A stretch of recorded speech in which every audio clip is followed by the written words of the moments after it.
একটা নারীর তার সবচেয়ে শখের একটা জিনিস হলো কি জানেন? সুন্দর একটা সাজানো গুছানো সংসার।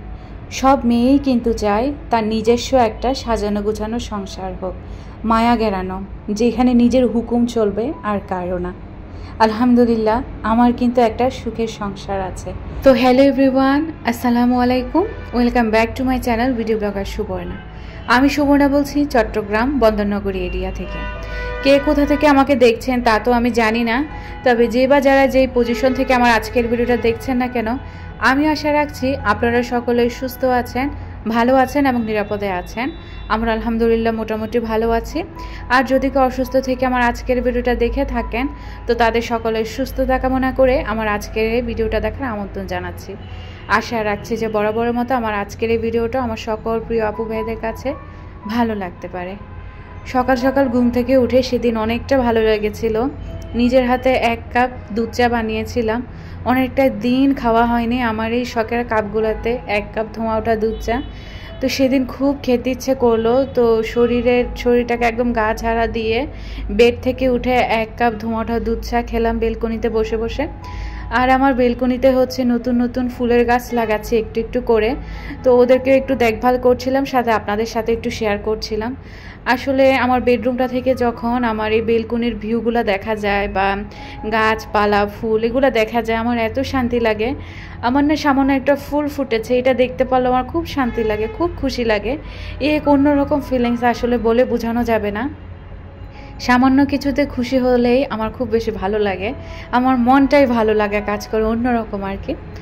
তো যাক, চা নাস্তা সব খাওয়া শেষে কিচেনে চলে এসেছি। কিচেনটাকে একদমই পরিষ্কার করা হচ্ছে না, ভাবলাম একটু মুছে টুছে সব সরিয়ে একটু পরিষ্কার করি। আর আমার অয়েল জার এগুলোতে কয়টা দিন হয়ে গিয়েছে আমি তেলই ঢুকাই না, তো আজকে একটু তেল রিফিল করব। আর মনে আছে কি, আমার একটা কাপ ভেঙে গিয়েছিল, ডাইনিং টেবিলে গ্লাস স্ট্যান্ডে রেখেছিলাম, তো ওই গ্লাসটা আর ফেলিনি। তো এটাকে একটু জোড়া লাগিয়ে, এমনিতেই আসলে এটা জোড়া লেগে গিয়েছে, আমাকে আর গ্লু গান বা সুপার গ্লু এগুলো লাগানো লাগেনি। তবে এটাতে হয়তো বা চা কফি বা পানি এগুলো খাওয়া যাবে না, পড়ে যাবে ভাঙা অংশগুলো দিয়ে, তবে ডেকোরেশন পারপাসে ইউজ করা যায়। তো গ্লাসটা আমি আর ফেলিনি, আমার খুব মায়া কাজ করছিল।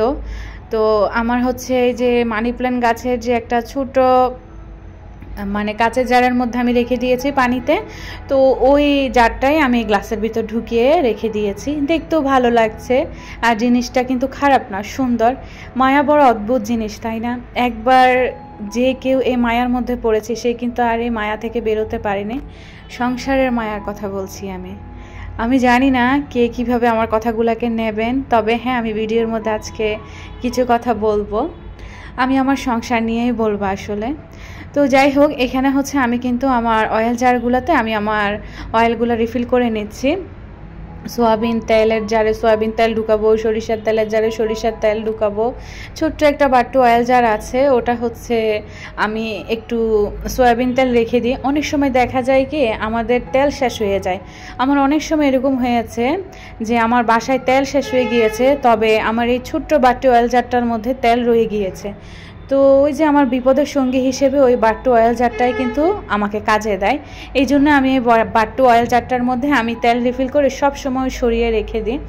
তো আপনারাও কিন্তু এটা করবেন। অনেক সময় কিন্তু ঘরের সব জিনিস ইউজ করে ফেলা ভালো না, তো কিছু জিনিস যদি একটু আলাদা করে সরিয়ে রাখা যায়, দেখবেন বিপদের সঙ্গী হিসেবে কিন্তু ওই জিনিসটাই আপনার কাজে লাগবে।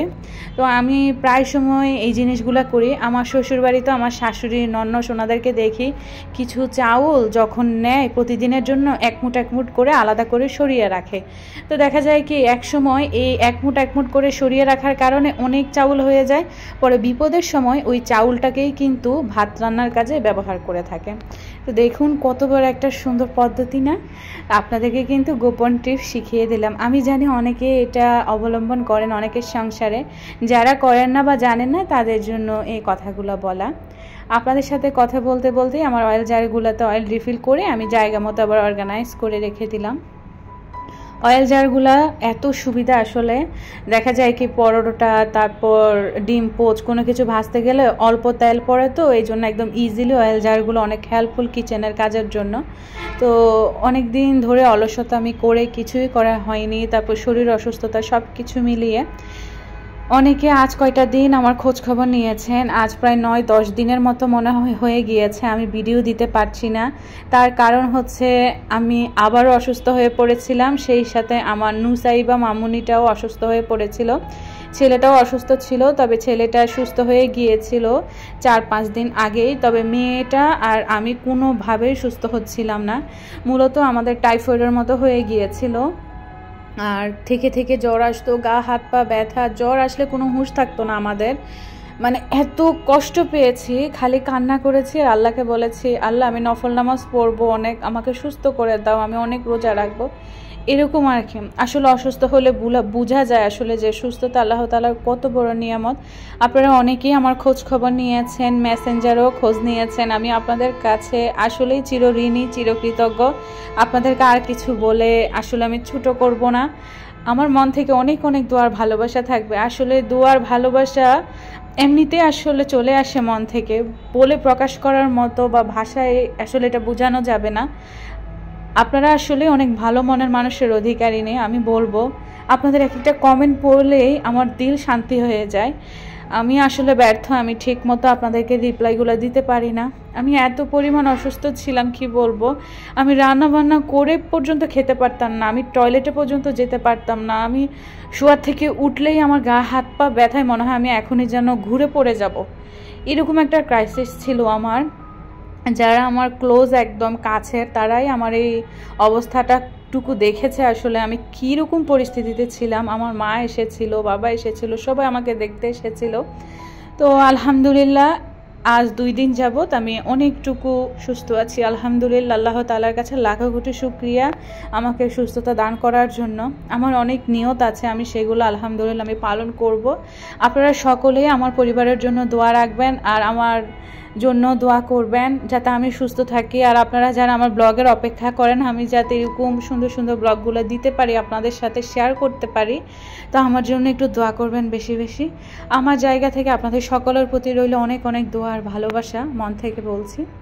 কিচেনের তো কাজকর্ম শেষ, আর বাসায় তো কয়দিন ফল ফ্রুট এত খাওয়া খেয়েছি, আনার বলেন, আপেল বলেন, বিটরুটের জুস বলেন, গাজরের জুস বলেন, মালটার জুস বলেন, কমলা বলেন, ড্রাগন ফলের জুস, কী হারে যেগুলো খেয়েছি সীমা ছাড়া। আসলে খেতে খেতে আমার জিহ্বা তিতা হয়ে গিয়েছে। আবার আমার হাজব্যান্ড ড্রাগন ফল এনেছিল, সেই মুহূর্তে আমি আবার পানি ছিল তো লাইনে, তাড়াতাড়ি ধুয়ে আমি ঝুড়িতে রেখে দিয়েছি কিচেনে, তাহলে কেটে বাচ্চাদেরকে দেওয়া যাবে খুঁজলে আর কি। তো কিচেনের কাজকর্ম শেষ। আমার অনেক দিন আগে একটা পার্সেল এসেছিল, তো আমি পেজ নেমটা আপনাদের সাথে শেয়ার করে দিয়েছি, কেননা পেজের যে অনার ওই আপুটার ব্যবহার আমার ভালো লেগেছে, এছাড়াও আপুর পণ্যগুলোও খুবই ভালো লেগেছে। তো এই জন্য আপনাদের সাথে পেজের নামটা আমি শেয়ার করলাম, সেই সাথে হচ্ছে জিনিসগুলো তো আমি আপনাদের সাথে শেয়ার করছি একটা একটা করে। দেশি বারবি এই পেজটা থেকে হচ্ছে আমি কিছু ন্যাপকিন নিয়েছি। এই ন্যাপকিনগুলো এখন এত বেশি ট্রেন্ডি আর এত বেশি ভাইরাল, যারা সেলাইয়ের কাজ জানেন তাদের জন্য তো ভালোই, তারা গজ কাপড় কিনে এই ধরনের চেক প্রিন্টের আর কি, এই চেক প্রিন্টের কাপড়গুলো এখন প্রচুর ট্রেন্ডিংয়ে আছে। আমি তো আসলে সেলাইয়ের কাজ জানি না এবং পারিও না, এই জন্য নিজে চাইলেও কিছু বানাতে পারি না, তবে খুব ইচ্ছা করে এই জিনিসগুলো কালেকশনে রাখার জন্য। তো ভাইরাল এই জিনিসগুলো বলতে পারেন এখন আমার হাতের মুঠোয় চলে এসেছে, আমি সুন্দর করে হাতে পেয়েছি আর আপনাদের সাথে শেয়ার করছি। গ্রামীণ এই চেক প্রিন্টের এই যে প্লেসমেট বা কি বলবো এগুলাকে ন্যাপকিন, এগুলো এত বেশি ভাইরাল, কি বলবো, এগুলোর উপর যদি আপনি একটা চায়ের কাপ রাখেন বা একটু ভিডিওর ফুটেজ নেন বা ব্যাকগ্রাউন্ড হিসেবে এই ন্যাপকিনগুলোকে ইউজ করেন, সত্যি কথা বলতে আপনার ছবিটা এমন সুন্দর ফুটবে, এছাড়া আপনার ভিডিওগ্রাফিটা এত সুন্দর ফুটবে আমার কাছে যেটা মনে হয়।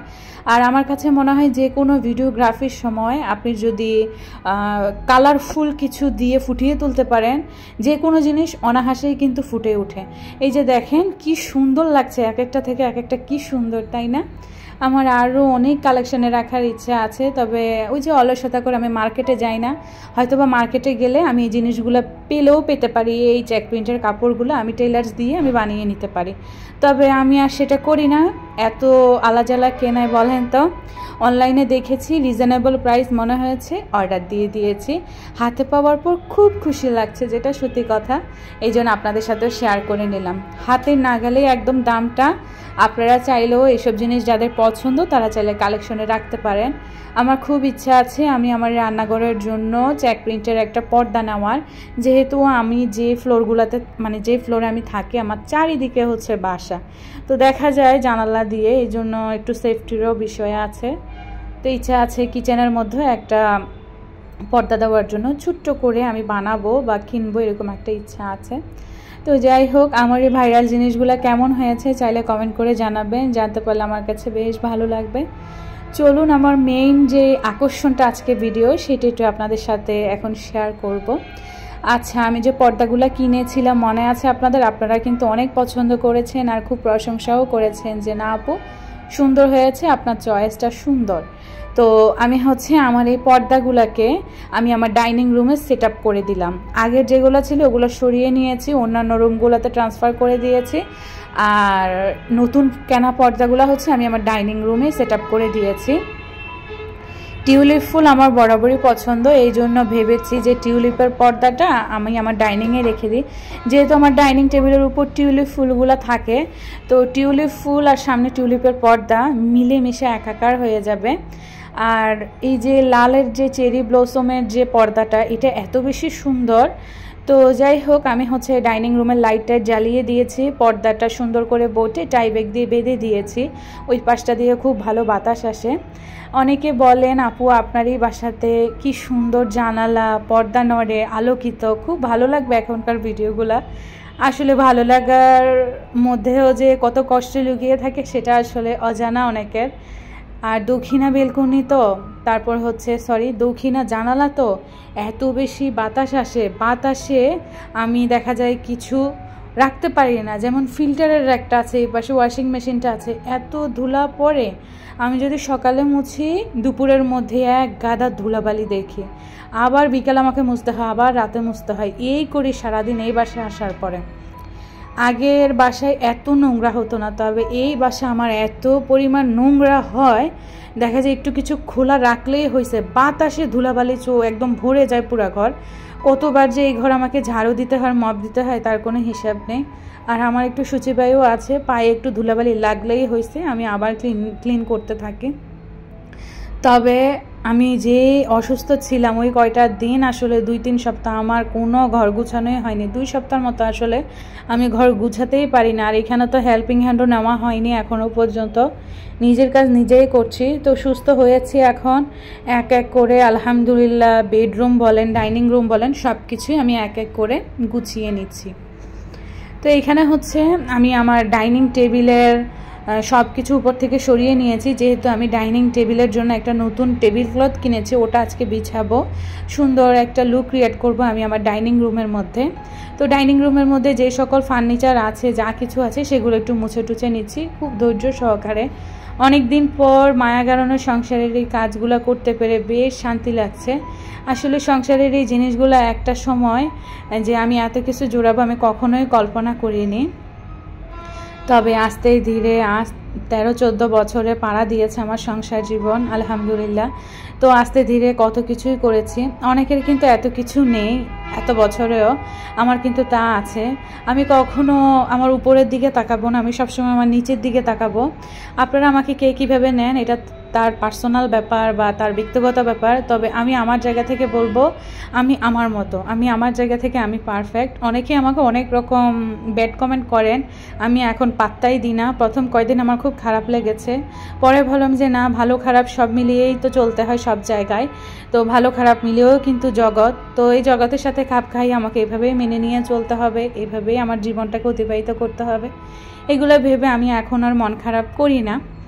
তো যাই হোক, আমি কখনোই আমার উপরের দিকে তাকাবো না, আমি সব সময় আমার নিচের দিকে তাকাই। দেখা যায় আমি নিচের দিকে তাকালে দেখি যে না, তারা তো তাদের কাছে তো তেমন কিছুই নেই, সেই তুলনায় আমি অনেক ভালো আছি। তো তো তখন খুব ভালো লাগে। অনেক মানুষ দেখবেন রাস্তায় ঘুমিয়ে থাকে, হাজব্যান্ড ওয়াইফ একটা মশারি টাঙ্গিয়ে, একটা বাচ্চা নিয়ে, তাদের কিন্তু থাকার জায়গা নেই, বাসস্থানের জায়গা নেই, কত কষ্ট করে থাকছে। কিন্তু দেখেন সেই জায়গা থেকে আমরা কত ভালো আছি, আমরা দিন এনে দিন খেতে পারছি, মানে সকালে নাস্তা খেতে পারছি, দুপুরে ভাত খেতে পারছি, আরাম আয়েশ করে বেডে ঘুমাতে পারছি, সব বেলায় সব রকম সুবিধা পাচ্ছি। তারা কিন্তু সেটা পাচ্ছে না। তো সেই জায়গা থেকে আলহামদুলিল্লাহ শুকরিয়া বলাটাই আমরা কিন্তু স্বাভাবিক, তাই না? আমার বাসাটা রোড সাইডে হওয়ার কারণে এত বেশি নয়েজ আসে, আমি অনেক বেশি দুঃখিত। আসলে আমি অনেক নিরুপায়, আমি চাইলেও কিছু করতে পারি না। আপনারা প্লিজ ক্ষমা সুন্দর দৃষ্টিতে দেখবেন। প্রিভিয়াস ব্লগেও হচ্ছে আমার একটা আপু আমাকে বলেছিলেন, মনে হয় যে আপু আপনার ভয়েস অনেক কম। আসলে ভয়েস অনেক জোরে দিয়ে আমার মোবাইলটা হয়েছে কি, মানে আমার নর্মাল যে সাউন্ডটা এটার চেয়ে বাইরের সাউন্ডটা বেশি ধরে ফেলে, ক্যাচ করে ফেলে, এই জন্যই বেশি সমস্যা। এই জন্য আমার কথাটা কম আসে, বাইরের আওয়াজটা একটু বেশি আসে। আমি কি করব আমি নিজেও আসলে বুঝতে পারতেছি না। আমি এখনও শিডিউল করতে পারতেছি না যে আমি ভয়েসটা কখন দিব। আর বড় রোড, তো বড় রোডের পাশে এই বিল্ডিং, এই জন্য বেশি প্রবলেমটা হচ্ছে। একদম রোড সাইড আমার বাসাটা, এই জন্য অনেক বেশি নয়েজ আসে আমার ভয়েসের মধ্যে। তো আপনাদের সাথে কথা বলতে বলতেই কিন্তু আমি আমার ডাইনিং টেবিলের মধ্যে যে নতুন টেবিল ক্লথটা কিনেছি সেটা বিছিয়ে দিয়েছি। মাশাল্লাহ মাশাল্লাহ, টেবিল ক্লথটা বিছানোর পরে এত বেশি ভালো লাগছে। আর আমি আমার তো ডাইনিং টেবিলের যে চেয়ারগুলো আছে এগুলাকে একটা একটা করে আমি সুতি কাপড় দিয়ে মুছেছি কাঠগুলাকে। আর নিচের যে ফোমটা আছে এটাকে হচ্ছে একটু ভিজা ন্যাকড়া দিয়ে মুছেছি, যেহেতু অনেক ধুলাবালি আর ডাস্ট পড়েছে। আর যেহেতু ভ্যাকুয়াম ক্লিনার নেই, আমি চাইলেও পারতেছি না কিনতে, কেননা এই বছর আমাদের অনেক খরচ হয়ে গিয়েছে, যার কারণে এখন একটু কষ্ট করে চলছি। মধ্যবিত্ত পরিবার বলে কথা, তাই না? অনেক কিছু চাইলেও কিন্তু স্বাদ থাকলেও সাধ্য থাকে না, এটাই হচ্ছে মোট কথা। তো আমি হচ্ছে একটা ভিজা কাপড় দিয়ে ডাইনিং টেবিলের যে ফোমগুলো আছে সেগুলো একটু ক্লিন করে নিয়েছি। আর হচ্ছে একটা প্লেসমেট দিয়েছি ডাইনিংয়ের যে টেবিল ক্লথ এটার উপরে, তারপর একটা রিয়েল প্ল্যান দিয়েছি, সেই সাথে হচ্ছে একটা ল্যান্টার্ন দিয়েছি। আর হচ্ছে আমার শখের একটা শোকেস থেকে আমি একটা কাপ রেখেছি, যাতে টেবিল ক্লথ পর্দা সব কিছুর সাথে একটা মানানসই ব্যাপার থাকে। তো ডাইনিং টেবিলটা তো সুন্দর করে সিম্পলের মধ্যে আমি লুক দিয়ে ফেলেছি। তারপর বলতে পারেন এখন চারিদিকে যত কিছু আছে ডাইনিং রুমের মধ্যে এগুলো একটু ক্লিন টিন করছি, মোছামুছি করছি, যেহেতু অনেক পরিমাণ ধুলাবালি হয়ে গিয়েছে। ওয়াশিং মেশিনটা একটু পরিষ্কার করলাম। উপরে হচ্ছে আমি আমার টিস্যু যে হোল্ডার বা টিস্যু দানিটা সেটা রাখি। আর হচ্ছে একটা কাঠের ট্রের উপরে আমি এরকম আর্টিফিশিয়াল ফুল রেখে দিই, আমার ভালো লাগে দেখতে। অনেকের কাছে হিজিবিজি মনে হতে পারে, তবে এটা তার পার্সোনাল ব্যাপার। আমার কাছে ভালো লাগে এরকম সাজসজ্জা, এই জন্য আমি সাজাচ্ছি।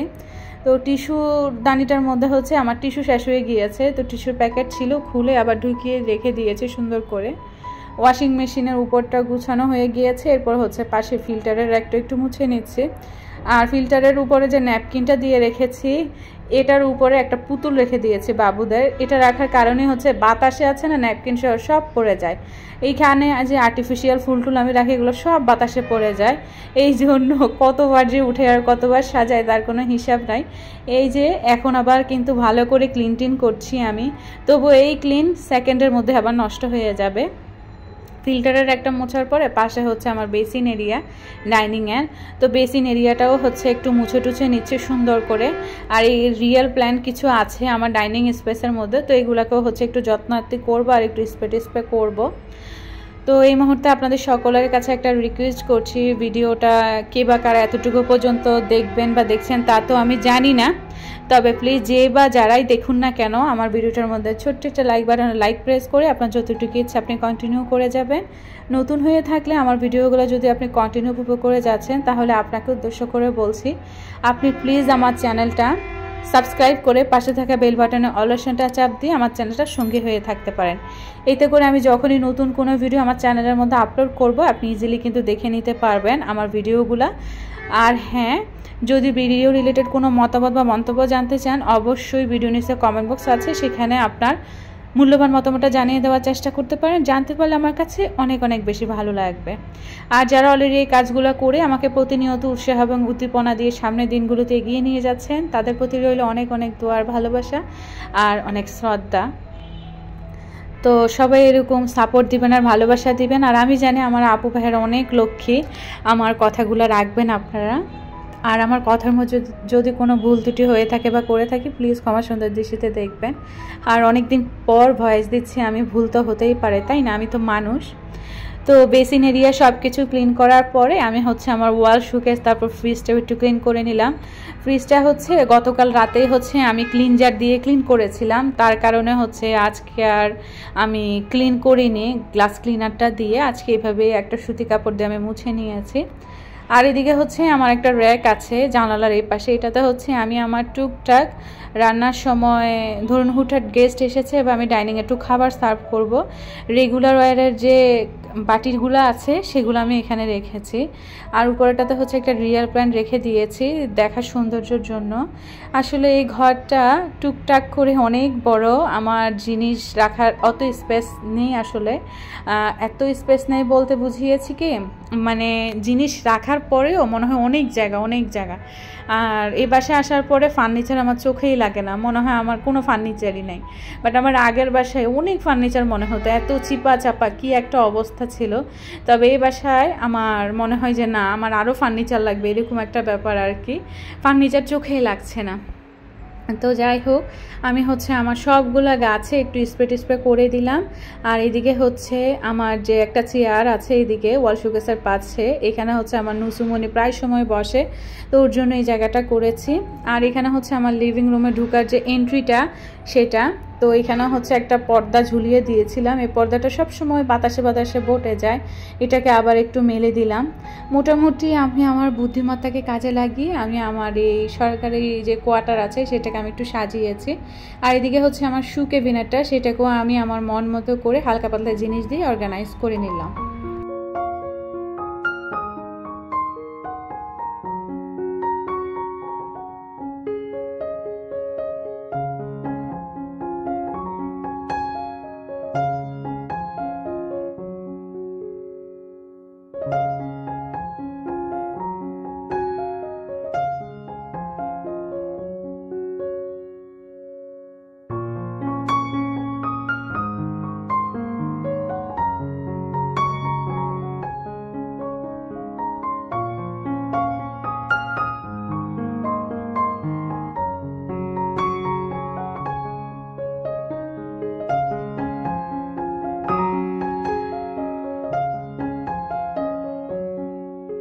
ডাইনিং এই টেবিলটা কিন্তু আমাদের ঘরের যেমন তেমন একটা জিনিস না, অনেক গুরুত্বপূর্ণ একটা জিনিস।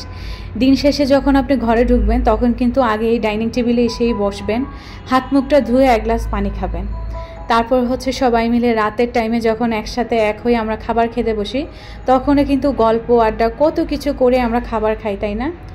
ভেবে দেখুন তো এই ডাইনিং টেবিলটা আমাদের সংসার জীবনের কতটা গুরুত্বপূর্ণ একটা জিনিস। আমার তো মনে হয় অনেক বেশি গুরুত্বপূর্ণ একটা জিনিস। আমার এই ডাইনিং টেবিলটাকে আমি চেষ্টা করেছি আমার বুদ্ধিমত্তাকে কাজে লাগিয়ে একটু সুন্দর করে গুছগাছ করে রাখার জন্য। একটা জিনিস জোড়ালেই হয় না, সেই জিনিসটা কিন্তু যত্নটা টেক কেয়ার করে রাখতে হয়। তো আমি চেষ্টা করেছি আমি আমার শখের ফার্নিচারগুলোকে কীভাবে যত্ন আত্তি করি আবার কিভাবে গুছাই সেগুলো আপনাদের সাথে শেয়ার করার জন্য। আমার যা আছে তা নিয়ে আমি শুকরিয়া আলহামদুলিল্লাহ। আর আমার যেহেতু চ্যানেল আছে এই জন্য আমি যা জানি এবং পারি সেগুলো আমার চ্যানেলে ফুটিয়ে তোলার চেষ্টা করি। কে কীভাবে নেবেন না নেবেন এটা তার পার্সোনাল ওপিনিয়ন, তার পার্সোনাল ব্যাপার। তবে কেউ এসে আমাকে জ্ঞান দিতে আসবেন না যে অমুক সমক হ্যান ত্যান, ওটা খুব খারাপ লাগে। আসলে আমি যেমন আমি তেমন, আমার কাছে ভালো লাগে বিদায় কিন্তু আমি এভাবে সাজিয়েছি এবং আপনাদের সাথে শেয়ার করেছি। এবার বাকিটা আপনার উপর, ভালো লাগলে দেখবেন, আদারওয়াইজ ভালো না লাগলে স্কিপ করে যাবেন। তো আমি আমার এই সরকারি কোয়ার্টারটাকে আমি আমার মন মতো করে সাজিয়ে নিয়েছি। কত যে আর মন মতো সাজাবো জানি না, তবে তাও মনে হয় সাজানো ইনকমপ্লিট থেকে যায়। আরও যদি এটা হতো ওটা হতো আরও সুন্দর করে সাজাতে পারতাম। তবে হ্যাঁ, আলহামদুলিল্লাহ শুকরিয়া, যা ছিল তা দিয়েই সাজিয়ে গুছিয়ে নিলাম আর তা দিয়ে হচ্ছে মনটাকে শান্ত করে নিলাম। বিয়ের এত বছরে এসে যে এত সুন্দর করে সংসার সাজাতে পারছি স্বামী সন্তান নিয়ে, এটাতেই আলহামদুলিল্লাহ শুকরিয়া। আর আমার কিছুই চাই না, মনের এই চাওয়া পাওয়াগুলো পূরণ হোক আর সুন্দর করে সংসার সাজাই, এটাই আমার স্বপ্ন। আজকের এই ভিডিওটা থেকে এখানেই বিদায় নিচ্ছি। সবাই ভালো থাকবেন, সুস্থ থাকবেন। আল্লাহ হাফিজ, আসসালামু আলাইকুম।